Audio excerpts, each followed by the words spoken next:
Bella a tutti ragazzi, belli del nuovo video rispetto al marcato Batman napoletano. Vedete questa piccola inquadratura diversa dal solito, vedete sempre il muro giallo. Perché? Perché sono fuori Napoli, però state tranquilli, già dalla partita, dal post partita di Napoli-Juve, già sarà a casa, non vi preoccupate. Uscire solo questo contenuto e il contenuto prossimo per il post partita della Roma.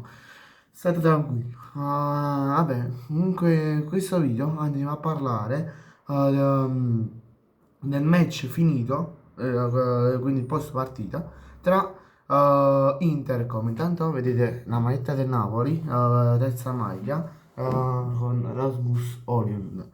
Vabbè,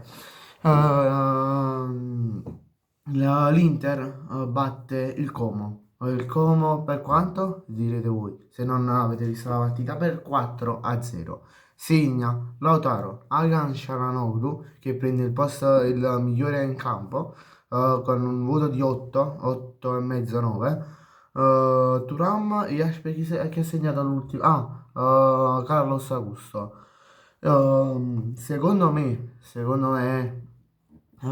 il Como rispetto alle altre partite è entrato con serenità, pensando, io la posso pareggiare, posso mettere l'Inter in difficoltà, ma il massimo che mi possono battere è 1-0. No, l'abbiamo visto questa partita. Diciamo, il Como si è un po', tra virgolette, adagiato sulle buone prestazioni che ha fatto in questi ultimi tempi, da ottobre, metà ottobre fino ad oggi praticamente. La vittoria contro la Juventus, il pareggio contro il Napoli, inizio novembre, fine ottobre, inizio novembre e molte altre vittorie molto importanti.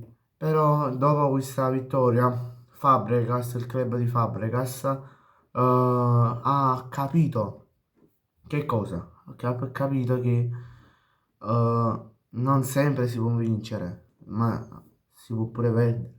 Ma l'importante, ok, nelle partite è dare l'impegno, dare la rabbia e la fame.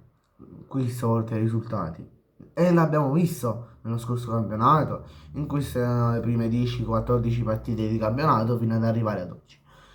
L'Inter che al momento è prima in classifica, ovviamente bisogna aspettare la partita del Napoli di domani e la partita della Roma che si terrà alle 20:45, quindi nel momento in cui lo sto registrando è quasi iniziata, e invece lo pubblicherò tipo come vi ho detto nel posto dopo le 9. Bene ragazzi, grazie a tutti per la visione, ci vediamo in un prossimo video, mi raccomando iscrivetevi al canale e lasciate un bel like, ciao!